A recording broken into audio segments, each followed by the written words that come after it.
Welcome back to Our Mindful Process. My name is Craig, and we will continue reading from Maintain, the second book in this series, A Human's Guide to Inner Compassion by Craig A. Burns, copyright 2025. These daily readings are offered as a part of the Our Mindful Process practice. Today is May the 11th. Reacting to someone by whom we feel hurt can fuel the outrage and solidify resentment. If we react with anger, we amplify the pain. If we swallow the trauma, our physical selves suffer in the long run. In truth, we are thrust off balance. Facing what hurts dead on allows us the opportunity to practice listening with our hearts, letting go of our need to grasp the solution, and allowing the torment to dissolve before us in its own time and space. What takes the place of aggression or passivity is the attitude of a questioning private detective, probing every corner of the distressing event for clues. And this inquisitiveness allows us to be interested in ourselves, yet connected to everyone that experiences hurt. It is important not to forget that other people don't make us angry. Rather, we must own our response to someone else's commotion. We come back to the path of grounded enlightenment. We remember that discretion belongs to us. Cultivating this new way of being takes practice.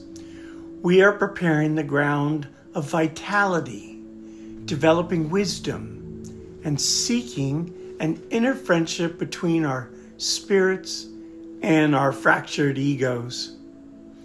This can only be done in our present instant. One of the first things we come to understand is that we feel wounded most by those we love. Here we can start probing for traces of wisdom. We begin to find that the root of our feeling offended comes from our deep binding attachment to it. When we care for others, specifically those close to us, we become possessive of that love. Instead of unconditional regard, we start up a balance sheet of investment. The more we open up to this person, the heavier the bond becomes. Then, when something negative transpires, we start our offensive reaction or withdrawal. Perhaps we can observe how there is nothing like a good offensive move to elicit a defensive response. The whole realm of relationship becomes dirty with counteractions. Unconditional love is now lost. In meditation, we practice creating the space to store any esteem we feel for one another. It is right out in front of us, not withheld in some bank account held tightly by our egos. That regard is then dissolved and shared with the whole world. 12-step groups have a great slogan that clarifies this idea. You can't keep it if you don't give it away. Hurt strikes all of us and creates a hole, but now there's no ledger to refer to in order to remove our invested energy. Instead, we place inquiry in the same space as we did the love and wait for more to be revealed. We wait for the magic to unfold.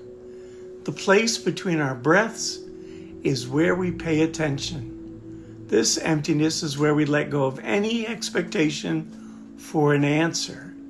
This vast openness is where our hurt dissolves in a sea of unconditional kindness. Pain is like a hard winter after the fall. We don't scramble to paste the leaves back on the trees and paint them green. We don't waste our energy heating the whole farm to protect us from the unwanted chill. Instead, we sit quietly, with faith, and wait for the season to pass. We own the quiet as time to reflect, to prepare for future growth.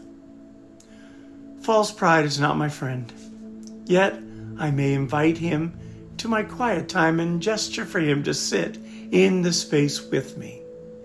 Here, the vastness of mindfulness envelops the hurt and brings me back to equanimity. Here, I am reminded to bear all suffering and then listen only to the breath. What answers is my basic goodness. When I hold on to resentment or grasp on to another's love, I forget my essential well-being. Through meditation, I have learned to cease focusing on my accomplishments or my disappointments and turn instead to my inner equilibrium.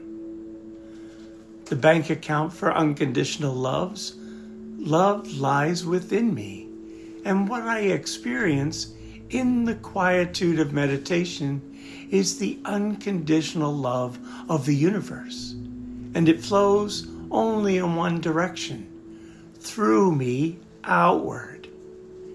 Think of a time when you felt hurt by someone close to you. How did you feel inside? Take another look at the situation. Become a detective. Ask questions. Why did this person act this way? What might have made him or her upset that may have nothing to do with you? Remember that we're all human. Breathe and focus on your innate well-being. Wish them well, and then let go. Write about your experience in your journal. As always, we appreciate you coming to practice with us. If you're interested in purchasing our book series, you can go to www.ourmindfulprocess.com. We also carry vinyl and embroidered t-shirts to support the marketing of our brand. If you're following us on our TikTok or YouTube channels, please feel free to like us and subscribe. And then share this with someone else. Mindfulness is a process that can change our lives. It is always my pleasure to be of service to my community. Thank you.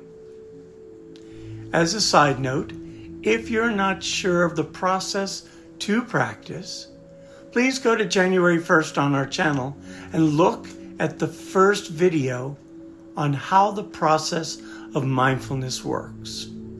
From there, read the reading for the day. For the first 35 days, it is on the instruction of mindfulness itself. Number 2, sit with this process in meditation, starting with 5 minutes and moving up to 40 minutes over 35 days, adding 1 minute a day. It's that simple. And number 3, at some point in time, please feel free to journal about your experience of the reading and the practice for that day. Have a mindful evening, folks.